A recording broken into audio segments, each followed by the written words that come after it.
Hey guys, Enzo SS100 here, back at it again for another episode on Geeky Commands. For today, I've made some improvements to some command block farms, and I've made some new ones. So let's see what I've got. For context on what happened with the improvements to these command block farms, in episode 3 we tested out all of these farms and encountered some problems with the iron farm, wherein the iron golems would spawn and they'd spew out even if there's some sort of blockage. So, yeah, I made some improvements to that. And what I did was I just increased the space from a 2x2 inside, I made it a 4x4. And that seemed to work out really well. It works out actually very, very well. But then I thought of this block right here, the composter, because if you probably have played in the Village and Pillage update, the composter, it actually gives you bone meal like that once you place a lot of the flowers and such inside the composter. And since I don't use red dye all that much, well, it would be a waste for all the poppies to just be in a fire when you could make a bone meal farm out of your command block farm to grow to high flowers and such, which require random tick speed or something. So at least what we can do is have some sort of semi-automated farm via redstone and not command blocks by using the composter to make lots of bone meal. So yeah, what I did was I made this design again. It's still the 4x4 and no iron golem spew out of this one, and there's also no lava inside, because what we do now is we do the summon and kill technique, /summon/kill. And as you can see, all of their iron and poppy go into one hopper, but that's okay because there are some times wherein some glitches happen and they spew out into the other hoppers, which is good. That means that they won't despawn. And then what happens after that is they go down into this chest right here, which as you can see is alternating between poppies and iron ingots because there's not much filling up these hoppers. And then they go into this chest right here, which is some sort of pivot point. I don't want to use a hopper here for the sake of clogging the system. It might clog and all that. That's just a precaution for me. And then I have it go through a sorting system, which is actually designed by Silent Whisperer. He's a somewhat famous Bedrock YouTuber. You can go check him out. It's really good. This is actually a really efficient design. It's also tileable, which is why it's side to side. It's an improvement on the Impulse SV design, which actually somehow uses the same tactics, but it doesn't have a repeater, and yeah, it uses immovable objects, pistons, and all that, so that it removes 80% of the randomness of hoppers when it comes to the distribution of items. And it also helps to have filters, which I have two of them for iron, so that I have tons of iron storage. I have 2 double chests worth of iron storage, which it's still plowing in.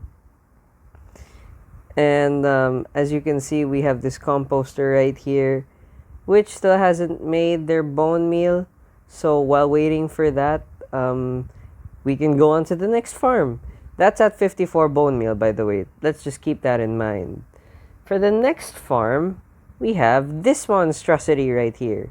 It's some sort of fall damage tower, just like the Guardian farm and the Vindicator farm. This one actually isn't as tall as this one because we want to make sure that whatever mob spawns in here falls down all the way but is punchable by the player, because the farm we have right now, it is a wither skeleton farm. And the reason why we want a wither skeleton farm, it is a coal farm, at the same time a wither skeleton skull farm, and at the same time it's a bone farm. So basically You get bones from this, you get bone meal from that, you get twice the amount of bone meal because there's a lot of bones which you can use to make bone blocks and whatnot. But I'm actually in it for the wither skeleton skulls. So the player can just climb up this ladder, go up to these hoppers, one hit punch all of these wither skeletons, because actually it's a game mechanic and a mob behavior in this game that items in the game, like wither skeleton skulls, can only be dropped by mobs when they are player killed, meaning a player killed them either with a sword or by a punch for it to drop the wither skeleton skulls. So that's the reason why we don't use the /summon/kill. This, on the other hand, is just a test for command to see if an item named stone sword is on the ground, because we know that stone swords are non-stackable items and are quite useless late game, which is why I added that test for command, because prior to that, well, we had quite a bit of issues with storage and stuff. So we have all the bones plowing in from there. It's mostly popping out coal, and we got 3 wither skeleton skulls from that, which means we can spawn a wither.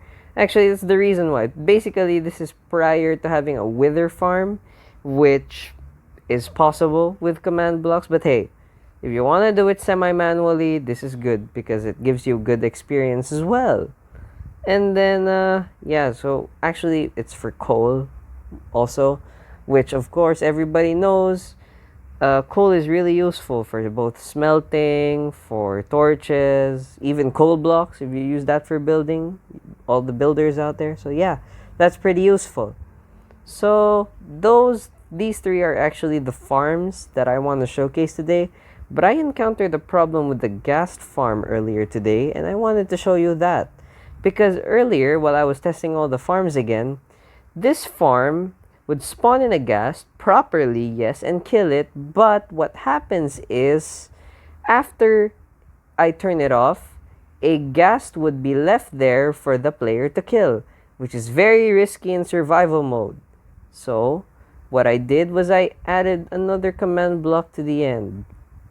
And I placed this redstone dust because I believe the maximum amount of command blocks to be placed next to one another without redstone dust, and the command needs to be powered by redstone, I believe it's like 3. So I just wanted to extend it for the sake of. So we have the summon command, which is right into the center of that cube. The kill command, which kills the ghast automatically. And another kill command for the sake of the ghast that will be left there. That actually works. So as you can see, the ghast farm is doing totally fine. As you can see, there's that one ghast that suddenly pops up white and then it just dies. That's the ghast that's being left behind, and it's automatically getting killed. Basically, we have a double kill scheme just for the sake of, there you go, having no problems. And also, yeah, the chest is full. So, like, we can check what we got from there. So, yeah, basic iron farm turned into a semi-bone meal composter farm, which is pretty good. Let's see how much bone meal we got. We got 54 earlier. We are now at a stack and 2. That's like 10.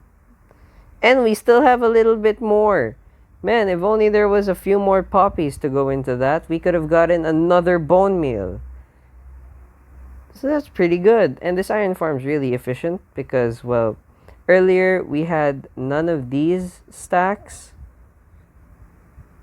And now we have like 5 extra stacks and 10, which is pretty good. That's pretty good. So yeah. With that, we are done for the video. So yeah. If you liked it and you want to see more command block farms coming out in this series, leave a like and subscribe if you like the content. If you want to leave any suggestions, crazy ideas for command block stuff that you wanna see be done in this world, yeah, you can leave that in the comment section too. I actually really like reading that.